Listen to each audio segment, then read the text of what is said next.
अवाम भी तो बहुत कुछ कह रही है, बहुत से गिले शिकवे कर रही है, और गिले शिकवे सिर्फ हुकूमत से नहीं, ऑपोजिशन से भी हैं कि ऑपोजिशन ने उनकी आवाज बनना था, हुकूमत के खिलाफ कुछ करना था और हुकूमत को प्रेशराइज करना था कि जो इकदामात इस वक्त उठाए जा रहे हैं जिससे महंगाई बढ़ रही है उसको ब्रेक लगे। लेकिन ऐसे लगता है कि ऑपोजिशन तो आपसी के झगड़ों में मसरूफ है। बिल्कुल सही फरमा रहे हैं कि ऑपोजिशन के बीच में थोड़ी सी मिसअंडरस्टैंडिंग्स हैं आज के, मगर ये नहीं है कि हमने हुकूमत का जान छोड़ दिया या पीछा छोड़ दिया है। अभी 17 अक्टूबर को हम बहुत बड़ा एक जलसा करने जा रहे हैं लियारी में, कराची में, जिसका मकसद तो ये है कि जो हमारे कारसाज के शोधा है उनको खराज तहसीन देना है, मगर उसके साथ साथ हम कड़ी से कड़ी मुखालफत करेंगे हुकूमत के उन इक़दामात की जिसकी वजह से लोग आज खुदकुशी करने को मजबूर है। महंगाई की जो लहर है पाकिस्तान के अंदर, एक आम आदमी अपने बच्चों को 2 वक्त की रोटी नहीं खिला सकता, बेरोजगार कर दिया है इसने पूरे मुल्क को। तो उसके खिलाफ हम एक बहुत बड़ा एक जलसा करने जा रहे हैं। इंशाल्लाह आप देखेंगे कि इनका पीछा नहीं छोड़ेंगे। अभी ऑलरेडी इमरान खान साहब इतने बोखलाहट के शिकार हो गए कि उनको ये भी समझ में नहीं आ रहा कि आर्मी की जो तैनाती होती है उसमें उनका कोई इनपुट नहीं होना चाहिए। ये एक डिसिप्लिन इदारा है, वो खुद अपने तरीके से करते हैं, मगर वो क्योंकि इतने फ्रस्ट्रेटेड हो गए, उनको पता है कि वो परफॉर्म नहीं कर सकते, पाकिस्तान की आवाम के लिए कोई रिलीफ नहीं दे सकते, तो वो उल्टे सीधे इस तरह के फैसले ले रहे हैं जिससे मजीद और। अच्छा नादिर साहब हमारे साथ ही मौजूद रहिएगा, प्रोग्राम के सिलसिले को आगे बढ़ाते हैं। राना अरशद साहब आपकी जानिब आना चाहूंगा। हमने देखा है कि लफ्जी गोलाबारी तो बहुत की जाती है, क्या कुछ प्रैक्टिकल भी करने का प्लान है? खास तौर पे अगर पीडीएम की बात की जाए, हुकूमत वैसे इस चीज में तो कामयाब नजर आई है कि ऑपोजिशन को एक पेज पे नहीं आने दिया है, तो क्या आप इस चीज को समझते हैं कि ऑपोजिशन को कम से कम एक पेज पे आना चाहिए?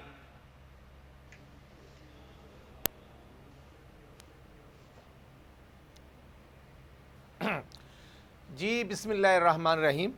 कामरान साहब, मैं समझता हूँ कि आपोजिशन अल्हम्दुलिल्लाह एक ही प्लेटफार्म पे हैं, वो पार्टी हो या पीडीएम हो। हमारा जो बुनियादी मकसद है इस हुकूमत की महंगाई, बेरोज़गारी, लाकानूनियत और इसकी नाअहली को एक्सपोज करना, तो वो अल्हम्दुलिल्लाह हो रहा है।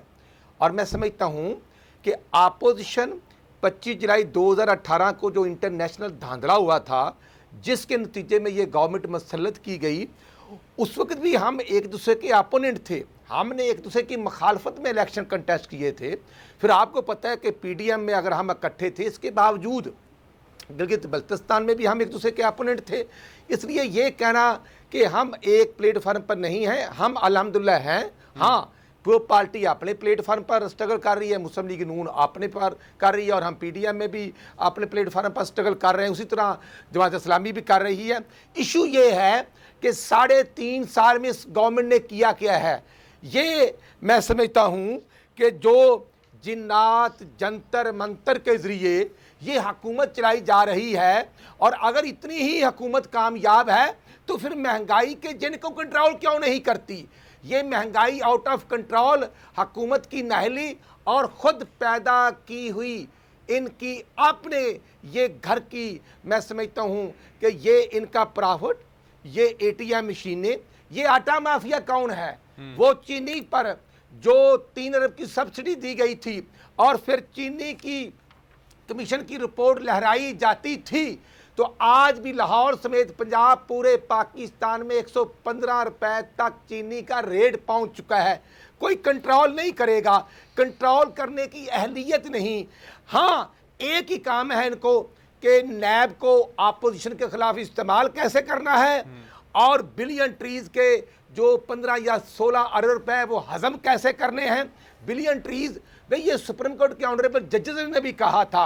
उसके बाद बीआरटी की रिपोर्ट जो है, पेशावर जो 28 अरब का मनसूबा था वो 125 अरब तक पहुंच गया, और आज भी वो मनसूबा पाया तकमील को नहीं पहुंचा। कभी इधर से गाड़ी ख़राब होती है, कभी उधर से गाड़ी ख़राब होती है।